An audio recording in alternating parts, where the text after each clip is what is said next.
ഇതായിരുന്നു ആ ചോദ്യം. ഒരുപാട് മഹത് വ്യക്തികളോട് സ്വാമി വിവേകാനന്ദൻ എന്നറിയപ്പെട്ടിരുന്ന നരേന്ദ്രൻ ഈ ചോദ്യം ചോദിച്ചു. പക്ഷേ ഉത്തരങ്ങളെല്ലാം നരേന്ദ്രന് സ്വീകാര്യമായില്ല. വ്യക്തമായൊരു ഉത്തരം കിട്ടാതെ നരേന്ദ്രന്റെ മനസ്സ് വ്യാകുലപ്പെട്ടു. അങ്ങനെയിരിക്കെ വില്യം ഹേംസ്റ്റേ എന്ന പ്രഗത്ഭനായ ഇംഗ്ലീഷ് പ്രൊഫസറുടെ പക്കൽ നിന്നും ശ്രീരാമകൃഷ്ണ പരമഹംസർ എന്ന നാമധേയം നരേന്ദ്രൻ കേട്ടു. വൈകാതെ നരേന്ദ്രൻ അദ്ദേഹത്തെ കണ്ടെത്തി.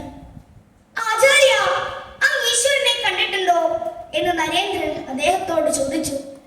ഉടനെ ഗുരു നരേന്ദ്രനെ ഒരു പൊയ്കയിലേക്ക് കൊണ്ടുപോയി.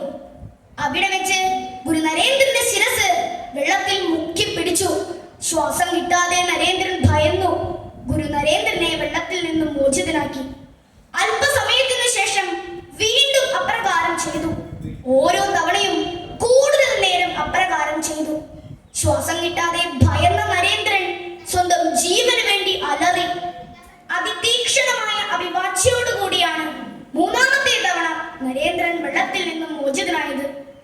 നിനക്കിപ്പോൾ എന്തു തോന്നുന്നു എന്ന് ഗുരു നരേന്ദ്രനോട് ചോദിച്ചു. ഞാൻ എന്റെ മരണം മുന്നിൽ കണ്ടുവെന്നും ജീവന് വേണ്ടി ഈശ്വരനോട് ഞാൻ യാചിച്ചുവെന്നും നരേന്ദ്രൻ പറഞ്ഞു. ഒരു മനുഷ്യൻ ഇതേ വികാരത്തോടും ആഗ്രഹത്തോടും കൂടി എന്ത് കണ്ടെത്തണമെന്ന് ആഗ്രഹിക്കുന്നുവോ അത് തീർച്ചയായും കണ്ടെത്താൻ അവന് സാധിക്കും.